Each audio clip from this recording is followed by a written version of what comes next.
When you discuss tularemia, you're discussing a really complex disease.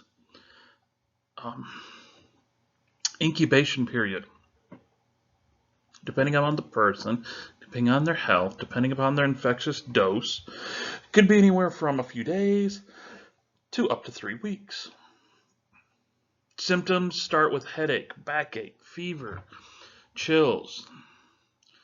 Then it's going to progress to coughing. It's going to progress to weakness.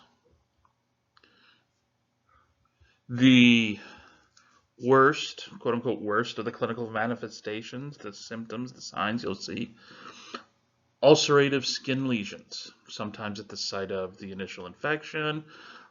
Some people, it's going to be due to secondary infections, secondary issues beyond the infection. Swollen lymph glands, sore throat, intestinal disruption. Pulmonary involvement, meaning the lungs are not going to function as well. Fluid buildup in the lungs. For people who progress through a lot of these, more dramatic clinical issues, death rate's going to be about 30%. 1 in 3 people will not survive tularemia. But caught early enough, gentamicin or streptomycin, two of our, two antibiotics that have been around for a while. I mean, these are not new. These are not cutting edge, but tularemia is still very susceptible to them. So if caught early enough, if treated with the correct antibiotics, mortality now falls down almost to 0. Francisella tularensis is the bacteria that causes tularemia. They call it a facultative intracellular infection. Okay?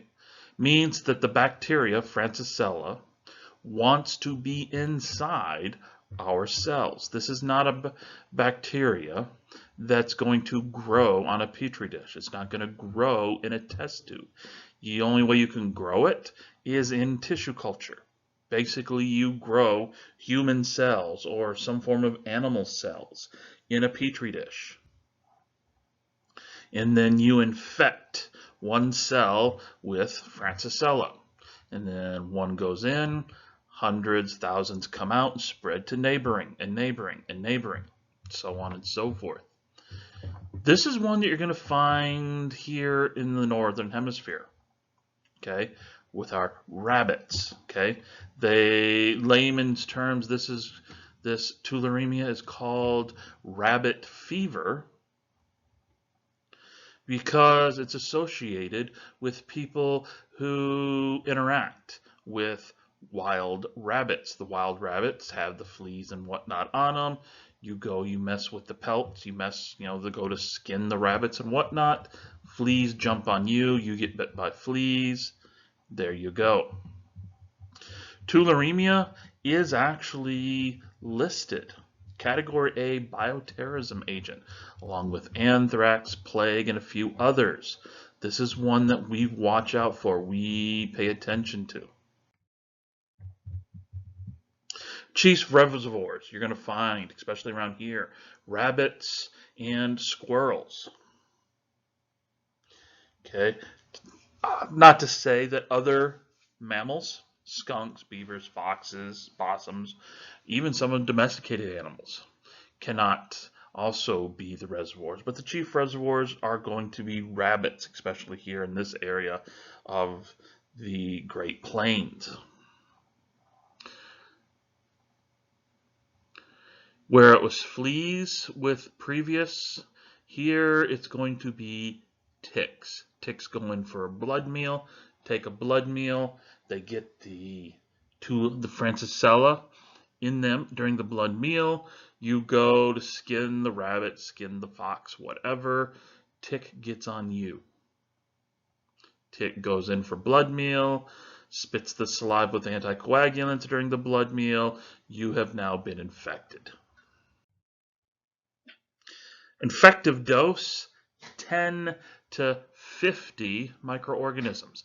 Again, as we've seen on the past few lectures, for these really bad ones, tularemia, plague, and whatnot, the infectious doses are extremely low, scary low, okay? Because remember, back a few chapters ago when we were talking infectious doses, I mean, E. coli, to give you diarrhea, you're talking in the hundreds of thousands to millions. You know, some of the other bacteria that we were talking about, doses, were, 1 or 2 dozen.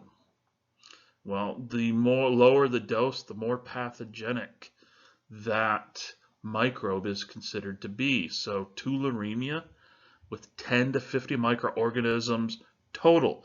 That's not per milliliter, that's not per drop of whatever. No, that's total. That's scary low. We've also seen that it's not always hunters or people who are skinning rabbits and whatnot. There have been a couple of one case of tularemia in a person who drove over a dead rabbit with their lawnmower.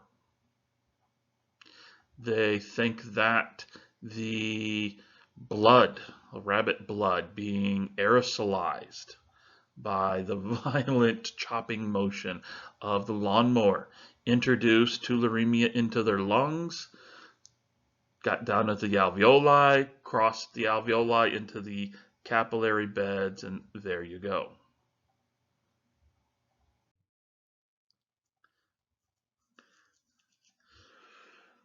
Here's the problem. If the tularemia is just in the blood as it's passing from one cell host to another cell host in you, that's when the antibiotics can get at it. When it's inside one of your cells, the ability for the antibiotics to penetrate is greatly reduced. So they have been able to show that for some people, they will get relapses. Relapses of tularemia, the rabbit fever, over and over and over, and they'll take the antibiotics, it'll clear it out from the blood, the interstitial fluid, but there's still going to be a few infected cells. That's going to spread again later and later, and there's going to be this constant relapsing. Get sick, take the antibiotics, clears up, get sick, take the antibiotics.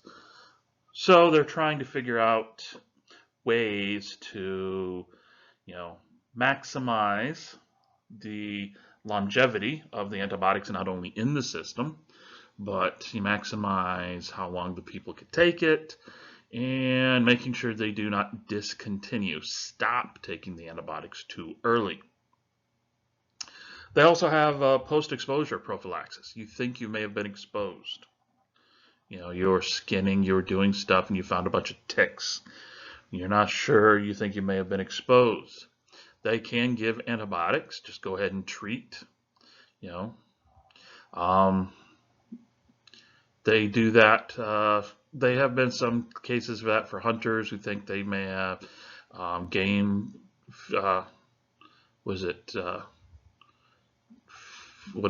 field and game wardens. I forget what they call them now. And also lab workers who study tularemia. They think they may have been an exposure event because something was dropped, something was opened when it shouldn't have been. They can go ahead and give them doxycycline or ciprofloxacin. So why, if you do decide to go into microbiology and you want to study bacteria, for many of these, PPE, gloves, hats, masks, eyewear, the works, is now part of what you wear in the lab. If this had been a normal semester and you had been in the lab playing with, the different bacteria and learning how to run the test, your PPE at most would have, at least would have been gloves and a lab coat, maybe some, eye protection. But if you know what you're working with is something as deadly, as pathogenic as tularemia, bubonic plague, whatnot, then you're going to go many steps beyond that.